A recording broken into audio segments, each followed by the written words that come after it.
Hello everyone, मैं हूँ Shalini. Sanskrit bye Shalini में आपका स्वागत है। आज हम कक्षा 6 के चैप्टर 1 वयम वर्णमालाम पठामह को अच्छे से पढ़ेंगे और समझेंगे भी। तो चलिए सब जल्दी से शुरू करते हैं। प्रथमः पाठः, पहला पाठ। वयम वर्णमालाम पठामह, वयम हम सब, वर्णमालाम वर्णमाला को, पठामह पढ़ते हैं, हम सब वर्णमाला को पढ़ते हैं। तो चलिए इसे शुरू करते हैं। वर्णाः द्विविधाः भवन्ति। वर्णाः वर्ण या जिसे हम अक्षर भी कहते हैं, जैसे अ आ ई क ख ग, यह सभी क्या कहलाते हैं? यह सभी वर्ण कहलाते हैं। द्विविधाः दो प्रकार के, भवन्ति होते हैं। वर्ण या अक्षर दो प्रकार के होते हैं। स्वराः व्यंजनानि च। स्वराः स्वर, व्यंजनानि व्यंजन, च और स्वर और व्यंजन। तो सबसे पहले हम पढ़ते हैं स्वराः, स्वर को। स्वराणाम उच्चारणम स्वतंत्र रूपेण भवति। स्वराणाम स्वरों का उच्चारण स्वतंत्र रूपेण स्वतंत्र रूप से यानी कि बिना किसी सहायता से भवति होता है। स्वरों का उच्चारण स्वतंत्र रूप से होता है यानी कि स्वरों को बोलने के लिए किसी दूसरे वर्ण की सहायता नहीं ली जाती है, इसलिए ये स्वर कहलाते हैं। स्वराः द्विविधाः सन्ति। स्वराः स्वर, द्विविधाः दो प्रकार के, सन्ति हैं स्वर दो प्रकार के हैं। जैसे वर्ण दो प्रकार के होते हैं, स्वर और व्यंजन, वैसे ही स्वर भी दो प्रकार के होते हैं। समान अक्षराणि, संध्य अक्षराणि च। समान अक्षराणि अर्थात समान अक्षर, संध्य अक्षराणि संधि अक्षर, च अर्थात और, समान अक्षर और संधि अक्षर। तो सबसे पहले हम पढ़ते हैं समान अक्षराणि, समान अक्षर। वर्णमालायाम आद्रौ ये सामान्यः स्वराः सन्ति। वर्णमालायाम वर्णमाला के आद्रौ शुरुआत में ये सामान्यः स्वराः सन्ति जो सामान्य स्वर हैं। वर्णमाला की शुरुआत में जो सामान्य स्वर हैं कौन से होते हैं? अ आ ई उ, ये क्या होते हैं? सामान्य स्वर होते हैं। ते समान अक्षराः स्वराः भवन्ति, वे समान अक्षर स्वर होते हैं। तो ये समान अक्षर स्वर क्यों कहलाए जाते हैं? क्योंकि इनमें एक ही वर्ण के दो रूप होते हैं। ह्रस्वः, दूसरा है दीर्घः। ह्रस्व का अर्थ होता है छोटा, दीर्घ का अर्थ होता है बड़ा। तो ह्रस्वः स्वर क्या होते हैं?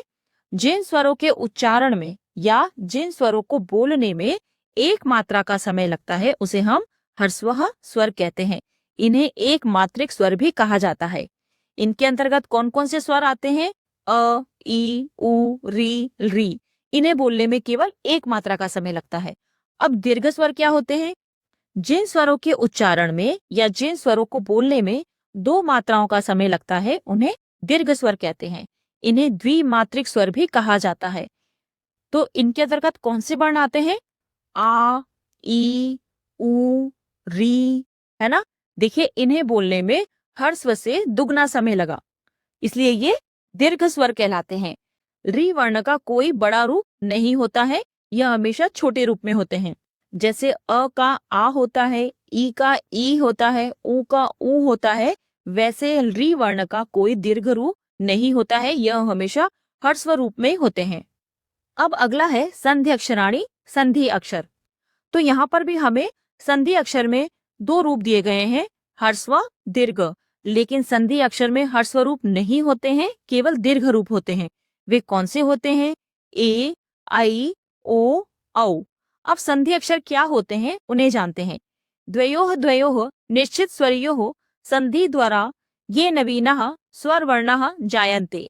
द्वयोः दो दो निश्चित स्वरयोः निश्चित स्वरों के संधि द्वारा अर्थात मेल द्वारा ये नवीनः जो नए स्वर वर्णा जायन्ते स्वर वर्ण बनते हैं या उत्पन्न होते हैं। दो दो निश्चित स्वरों के संधि या मेल द्वारा जो नए स्वर वर्ण उत्पन्न होते हैं या बनते हैं, ते संधि अक्षर स्वराः भवन्ति, वे संधि अक्षर स्वर कहलाते हैं। तो संधि अक्षर के वर्ण कौन से होते हैं? दो निश्चित स्वरों के योग से बनते हैं। वो कैसे बने हैं? देखिए यहाँ पर अ और ई, जब दो निश्चित स्वरों का मेल हुआ तो क्या बना? ए। अ प्लस उ के मिलने से क्या बना? ओ। अ प्लस ए के मिलने से बना ऐ और अ प्लस ओ के मिलने से बना औ। तो संधि अक्षर कौन से होते हैं? दो निश्चित स्वरों के मेल से जो बनते हैं। और वे कौन से हैं? ये चार। यहाँ पर जो चार दिए गए हैं ये संधि अक्षर हैं। अब हम आगे चलते हैं। अब हम पढ़ते हैं अनुनासिक स्वराह। अनुनासिक स्वर। अनुनासिक स्वर क्या होते हैं?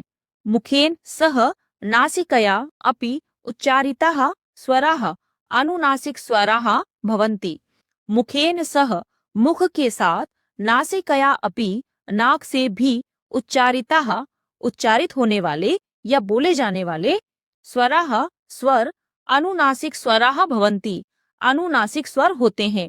मुख के साथ, नाक से भी उच्चारित होने वाले या नाक से भी बोले जाने वाले स्वर अनुनासिक स्वर कहलाते हैं।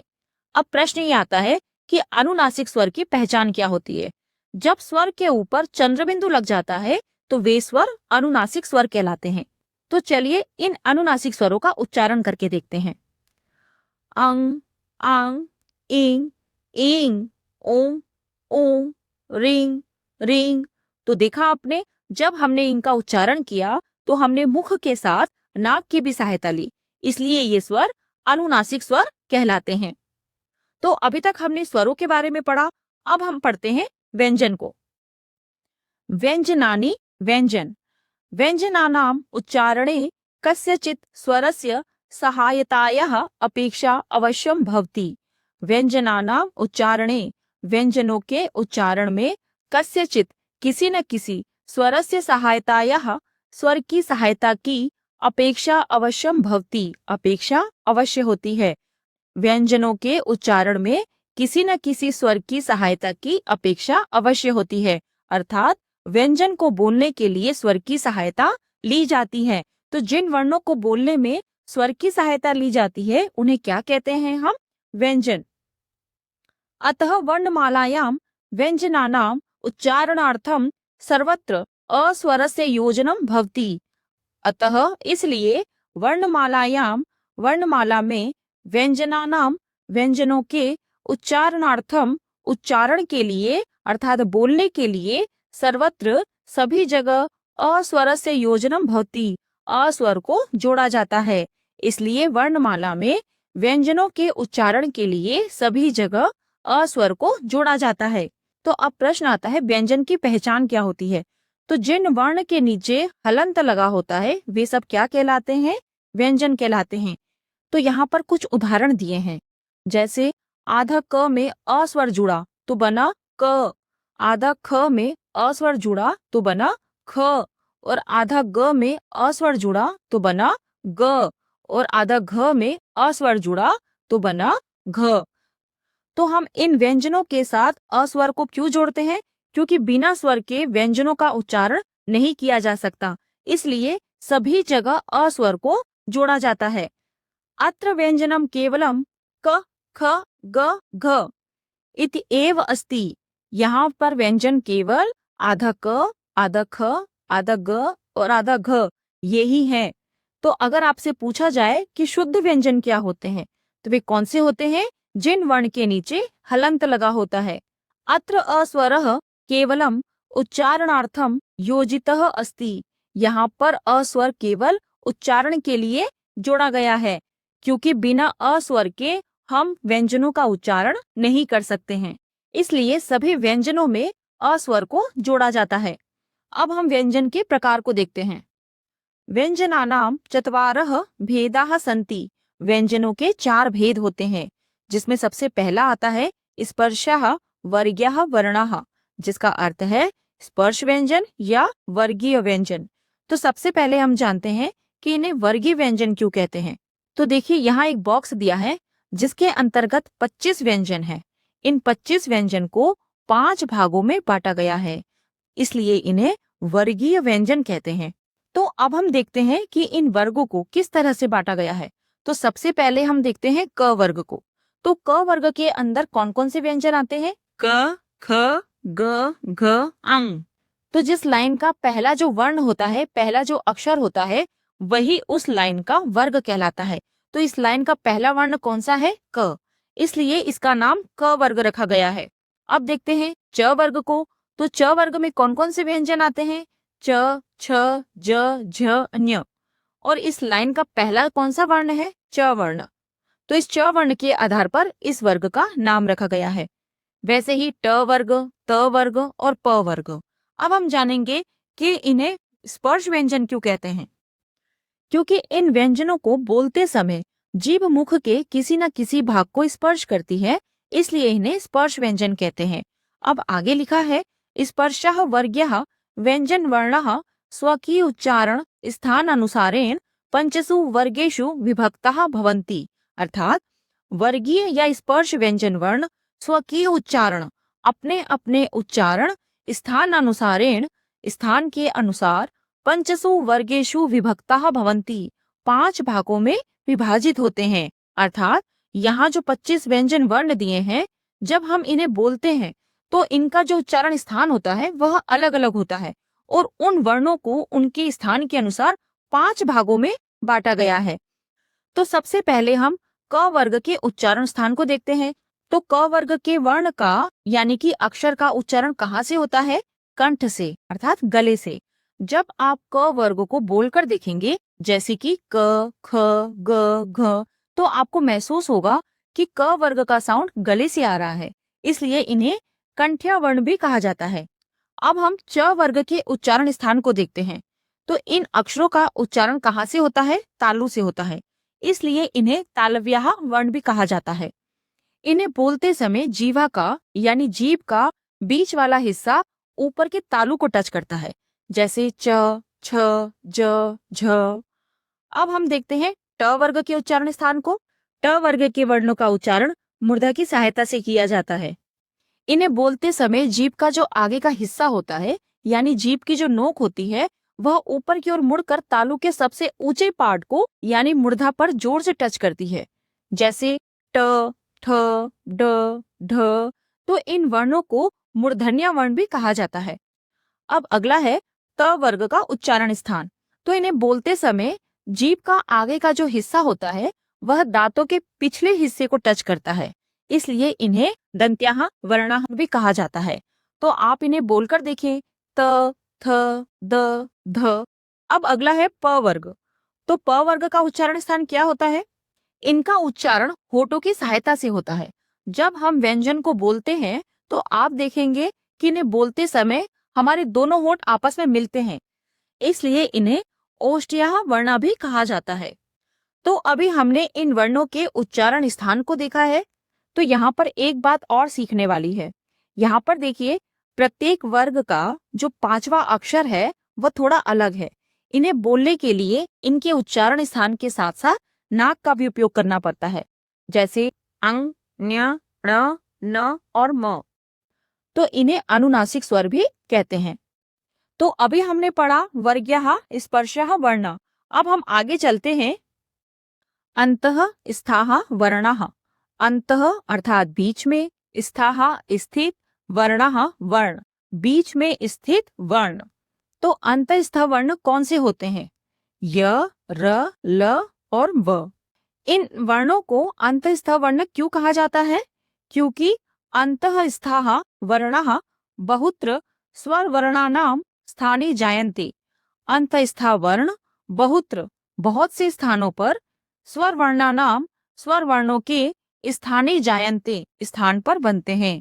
अंतस्थ वर्ण बहुत से स्थानों पर स्वर वर्ण के स्थान पर बनते हैं।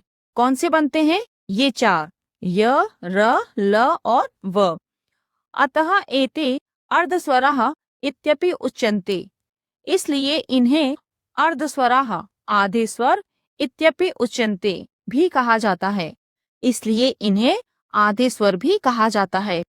तो अगर आपसे पूछा जाए कि अर्धस्वरा वर्ण किसे कहा जाता है, तो अर्धस्वरा वर्ण अंतस्थाः वर्णा को कहते हैं।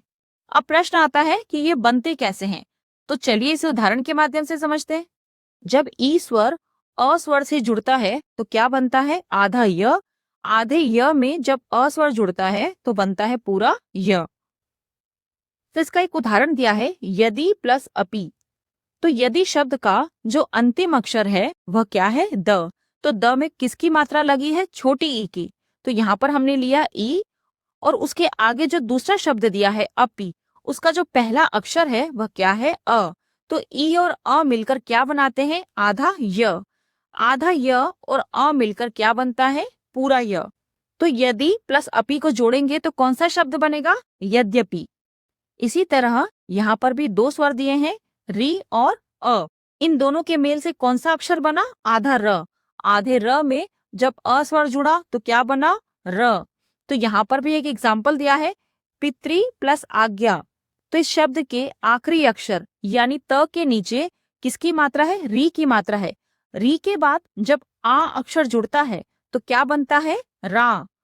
और जब आधा त और रा मिलकर क्या बनाते हैं? त्रा। तो क्या बना? पित्राज्ञा। री प्लस अ मिलकर क्या बनता है? आधा ल। आधा ल में जब आ जुड़ा तो क्या बना? लाकृति। उसी प्रकार उ और अ मिलकर कौन सा वर्ण बनाते हैं? आधा व। आधा व में अ स्वर जोड़ा तो बना व। तो यहाँ पर इसका उदाहरण दिया है, सु प्लस आगतम। अब सु में कौन सी मात्रा लगी है? छोटी ऊ की मात्रा है। तो जब सु में से ऊ की मात्रा को हटाया तो स आधा हो गया और ऊ और आ मिलकर क्या बनाते हैं? वा। तो क्या शब्द बनेगा? स्वागतम। अब हम आगे चलते हैं। अब तीसरा है ऊष्म वर्णाः, ऊष्म व्यंजन। तो ऊष्म व्यंजन कौन कौन से होते हैं? श, श, स, ह। इन वर्णों को ऊष्म वर्ण क्यों कहा जाता है? क्योंकि ऊष्मणाम व्यंजन वर्णानाम उच्चारण समये मुखात उष्णः वायु निस्सरति।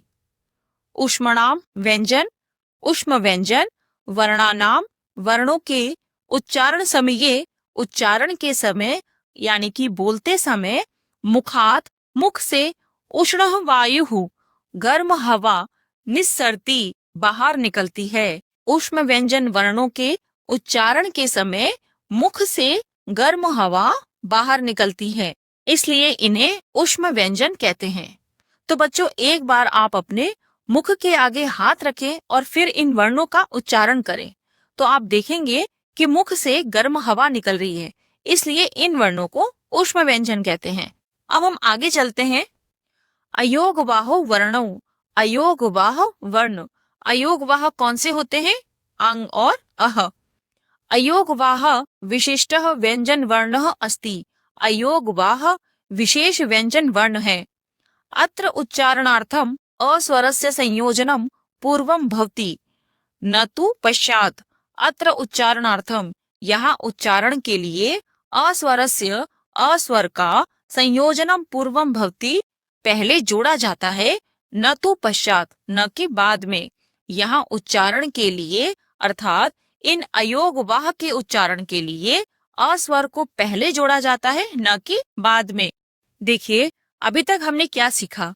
हमने सीखा, हमने क व्यंजन लिया, उसमें अस्वर जोड़ दिया जिसे आधा क पूरा क बन गया। तो हमने क्या किया? हमने व्यंजन के बाद स्वर जोड़ा। लेकिन यहाँ क्या लिखा है? यहाँ लिखा है अयोगवाह एक विशेष व्यंजन है, यह स्वर के बाद लगता है। तो हम क व्यंजन में अस्वर जोड़ने के बाद अयोगवाह लगाएंगे। तो अयोगवाह कौन कौन से होते हैं? अत्र द्वयो अयोगवाहो स्तः। यहाँ दो अयोगवाह हैं। तो वे कौन से अयोगवाह हैं? पहला है अनुस्वार, दूसरा है विसर्गः। तो अयोगवाह की शर्त क्या थी? अयोगवाह के उच्चारण के लिए स्वर का संयोजन पहले होगा।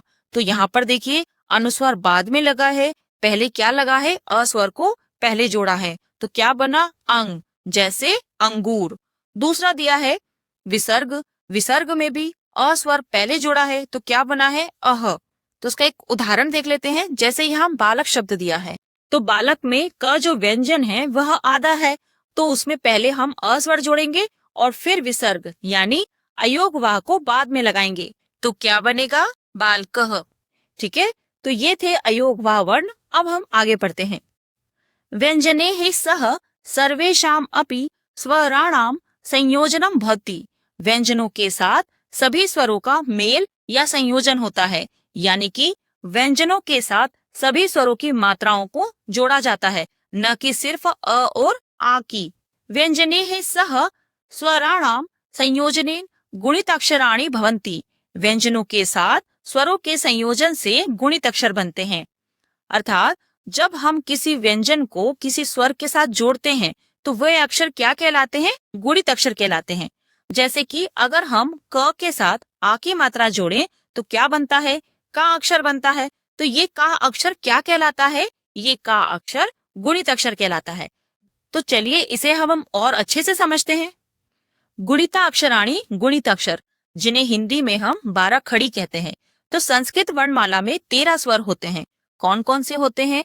अ, आ, ई, बड़ा ई, उ, बड़ा उ, री, बड़ा री, ए, ऐ, ओ, औ।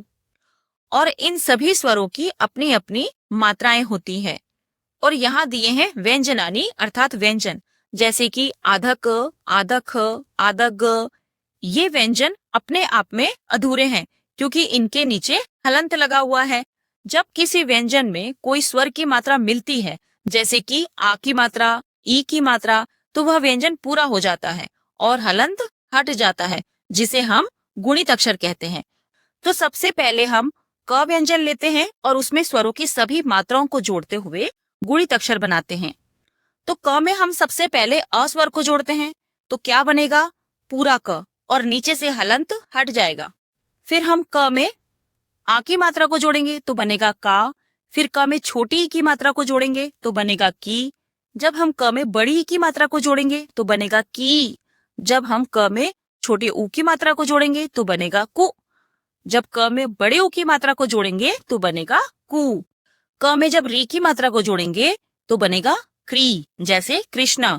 क में बड़ी री की मात्रा को जोड़ेंगे तो बनेगा क्री। क में री की मात्रा को जोड़ेंगे तो बनेगा क्री। क में ए की मात्रा को जोड़ेंगे तो बनेगा के। क में आई की मात्रा को जोड़ेंगे तो बनेगा कई। क में ओ की मात्रा को जोड़ेंगे तो बनेगा को। क में औ की मात्रा को जोड़ेंगे तो बनेगा कौ। इसी प्रकार से हम ख का भी उदाहरण देख लेते हैं।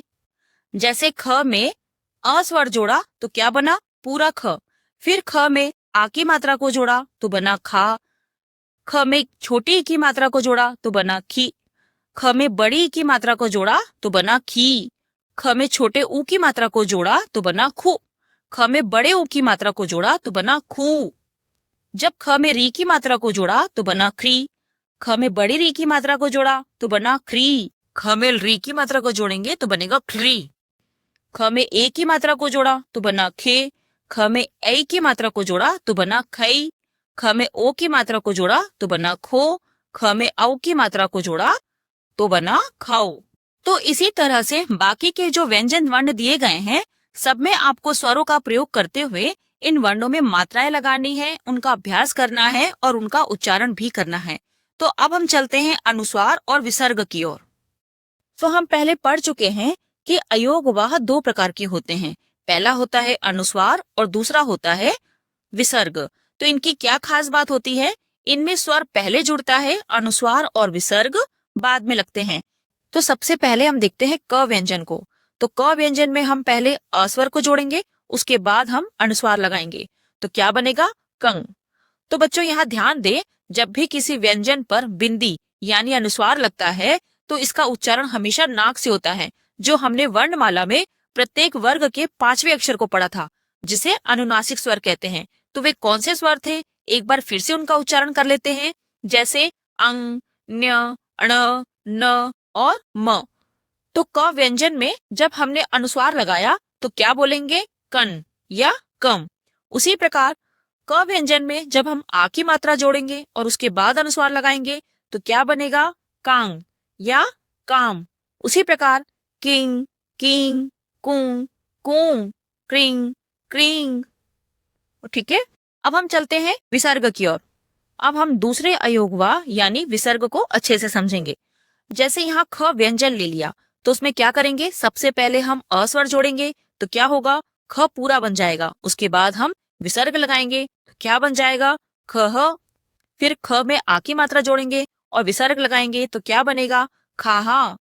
फिर ख में छोटी की मात्रा लगाएंगे और फिर विसर्ग लगाएंगे तो क्या बनेगा? खीही। फिर ख में बड़ी की मात्रा लगाएंगे और विसर्ग लगाएंगे तो क्या बनेगा? खीही। फिर ख में छोटी ऊ की मात्रा लगाएंगे और विसर्ग लगाएंगे तो क्या बनेगा? खूहू। फिर ख में बड़ी ऊ की मात्रा लगाएंगे और विसर्ग लगाएंगे तो क्या बनेगा? खूहू। फिर ख्रीही, ख्रीही। इसी प्रकार सभी व्यंजन में स्वर और विसर्ग या अनुस्वार जोड़ते हुए गुणित अक्षर बनेंगे। अब हम आगे चलते हैं। अब गुणित अक्षर की बात पढ़ते हैं हम। संयुक्त व्यंजनानि अर्थात संयुक्त व्यंजन।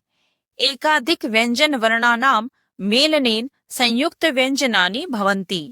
एकाधिक व्यंजन वर्णानाम, एक से अधिक व्यंजनों के मेलनेन, मेल से संयुक्त व्यंजनानि भवन्ति, संयुक्त व्यंजन बनते हैं। एक से अधिक व्यंजनों के मेल से संयुक्त व्यंजन बनते हैं। यानी कि जब दो व्यंजन आपस में मिलते हैं और उनके बीच में कोई स्वर नहीं होता है तो वे संयुक्त व्यंजन कहलाते हैं। लेकिन उनमें से कुछ व्यंजन बहुत ही खास होते हैं, जैसे क्ष, त्र, ज्ञ, ध्य, क्योंकि ये व्यंजन दो व्यंजनों के मिलने से बने हैं। तो सबसे पहले लेते हैं क्ष को। तो ये किससे मिलकर बनता है? आधा क, आधा श और अ, आपस में ये तीनों मिलते हैं तो क्ष वर्ण बनता है। तो यहाँ पर अ स्वर दिया है। जब हम अ स्वर की जगह आ स्वर लिख देते हैं तो ये तीनों मिलकर कौन सा संयुक्त व्यंजन बनाते हैं? क्ष। यानी कि जैसे ही स्वर बदला संयुक्त व्यंजन का रूप भी बदल गया। तो इसका उच्चारण कैसे करें? जब हम क बोलने के लिए तैयार हो और हम जल्दी से श बोल दें तो इसका उच्चारण क्या आएगा? श। अब हम लेते हैं ज्ञ अक्षर को। तो बच्चों यहाँ ध्यान दें कि सामान्य हिंदी में हम इसे ज्ञ बोलते हैं, लेकिन प्राचीन संस्कृत में इसका उच्चारण आधा ज और न्य के मेल से होता है, जो ज जैसा सुनाई देगा। तो इसका उच्चारण कैसे करें? जब हम ज बोलने को तैयार हो न्य बोल दें तो क्या बनेगा? ज्य। लेकिन जब इसका उच्चारण करेंगे तो ज जैसी ध्वनि सुनाई देगी। अब हम देखते हैं त्र वर्ण। त्र वर्ण किससे बनता है? आधा त और आधा र और अ, जब ये तीनों आपस में मिलते हैं तो त्र बनता है। तो इसे कैसे बोला जाता है? जब आप त बोलने के लिए तैयार हो और र बोल दें तो कौन सा वर्ण बनेगा? त्र। अब लास्ट दिया है द्य। द्य किससे मिलकर बनता है? आधा द, आधा य और अ, जब ये तीनों आपस में मिलते हैं तो बनता है द्य। तो यहाँ पर कुछ शब्द दिए हैं, उन शब्दों में संयुक्त व्यंजनों का प्रयोग किया है और साथ ही साथ इन शब्दों का वर्ण वियोग भी किया है।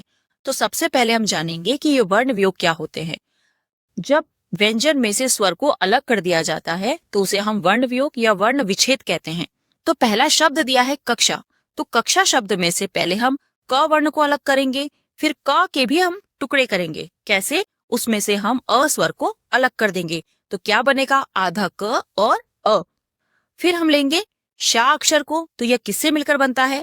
आधा क, आधा श और आ, इन तीनों से मिलकर बनता हैक्षा। तो क्या शब्द बना? कक्षा। अब दूसरा है पत्रम। तो पत्रम में भी हम पहले प वर्ण को अलग करेंगे, फिर प के भी टुकड़े करेंगे। कैसे? प में से हम अ स्वर को अलग कर देंगे तो क्या बनेगा? आधा प प्लस अ। फिर त्र। त्र किससे मिलकर बनता है? आधा त, आधा र और अ, इन तीनों से मिलकर बनता है त्र। फिर है म। तो म ऑलरेडी आधा है, इसका मतलब है कि इसमें कोई स्वर नहीं जुड़ा हुआ। तो इसको हम कैसे लिखेंगे? एज इट इज लिख देंगे। तो लिखेंगे पत्रम। अब तीसरा शब्द है ज्ञानम। तो ज्या किससे मिलकर बनता है? आधा ज, आधा ञ और आ, तो ये तीनों मिलकर क्या बनाएंगे? ज्या। और न किससे मिलकर बनता है? आधा न और अ, और म में कोई स्वर नहीं है, इसलिए इसको हम ऐसे ही लिख देंगे। तो क्या बनेगा? ज्ञानम। अगला है विद्या। तो अब हम पहले विद्या को अलग करेंगे, फिर हम वी को अलग अलग करके लिखेंगे। वी में से हम छोटी ई की जो मात्रा है उसको अलग कर देंगे तो क्या लिखेंगे? आधा व और ई। फिर द्या अक्षर को लिखेंगे। द्या अक्षर किससे मिलकर बनता है? आधा द, आधा य और आ, तो क्या बनता है? द्या। तो क्या बनेगा? विद्या। अब हम आगे चलते हैं। एवमेव सर्वेषां व्यंजनानां सर्वे ही व्यंजने ही सहमेलनेन संयुक्त व्यंजनानि भवन्ति।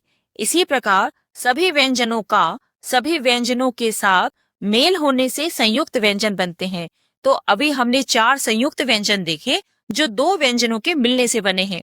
इस प्रकार कोई भी दो व्यंजन आपस में मिल सकते हैं, लेकिन इसका ये अर्थ नहीं कि वे अपना नया रूप ही बनाएंगे। ये बस उन व्यंजनों को लिखने का एक तरीका है। एक व्यंजन आधा होगा, एक व्यंजन पूरा होगा। इसका मतलब है उन दोनों के बीच में कोई स्वर नहीं होगा। तो सबसे पहले हम देखते हैं, जैसे क व्यंजन दिया है जो कि आधा है, इसके बाद वाला व्यंजन य जो कि पूरा है, तो यह क्या कहलाएगा? यह एक संयुक्त व्यंजन कहलाएगा, क्योंकि इसमें पहला अक्षर आधा है और दूसरा अक्षर पूरा है। तो इसे कैसे लिखेंगे? आधा क और य, जैसे वाक्य, चाणक्य। अब अगला दिया है आधा र और पूरा ण, तो इसे कैसे लिखेंगे? ये आधा र है, यह बाद वाले अक्षर यानी अण के ऊपर चला जाएगा, तो लिखेंगे अर्णवः। अब अगला है जिसमें आधा न है और त्र पूरा है, तो इसे कैसे लिखेंगे? मंत्रः। फिर दिया है आधा क और पूरा र, तो इसे कैसे लिखेंगे? पहले हम लिखेंगे क और र जो पूरा है वह क के नीचे चला जाएगा, जैसे क्रमः। इसी तरह आधा न है, आधा द है और र पूरा है, तो इसे कैसे लिखते हैं? आधा न लिखेंगे, फिर द के नीचे र लिखेंगे, जैसे इंद्रः। तो इसी तरह दो या दो से अधिक व्यंजनों को जोड़कर संयुक्त व्यंजन बनाए जाते हैं, और इन उदाहरणों के माध्यम से ये बताया गया है कि संयुक्त व्यंजन को किस तरह से लिखा जाता है। अब हम आगे चलते हैं, तो यहाँ पर छोटा सा एक नोट दिया हुआ है। एतानि संयुक्त व्यंजनानि नवीनाः वर्णा न सन्ति। ये संयुक्त व्यंजन नए वर्ण नहीं है, अपितु पृथक पृथक संयुक्त व्यंजन वर्णानाम विशिष्टा लेखन शैली एव, बल्कि अलग अलग संयुक्त व्यंजनों को लिखने की एक विशेष शैली है। एतेषु आगतः स्वरः संयुक्त व्यंजनेषु अंतर्भूतः नास्ति। इनमें आने वाला स्वर संयुक्त व्यंजनों में शामिल नहीं है। मतलब संयुक्त व्यंजन कैसे बनते हैं? जब उन दोनों के बीच में कोई स्वर नहीं हो। अब इससे आगे की एक्सरसाइज हम नेक्स्ट वीडियो में पढ़ेंगे। अगर आपके मन में इस चैप्टर से लेकर कोई भी डाउट है तो आप मुझे कमेंट करके पूछ सकते हैं, और अगर आपको इस चैप्टर का पीडीएफ चाहिए तो आप मुझे कमेंट करके बता सकते हैं। और सबसे जरूरी बात, अगर आपको ये वीडियो पसंद आए तो प्लीज इसे लाइक करें, शेयर करें और सब्सक्राइब करना न भूलें। तो मिलते हैं नेक्स्ट वीडियो में। Thank you, bye.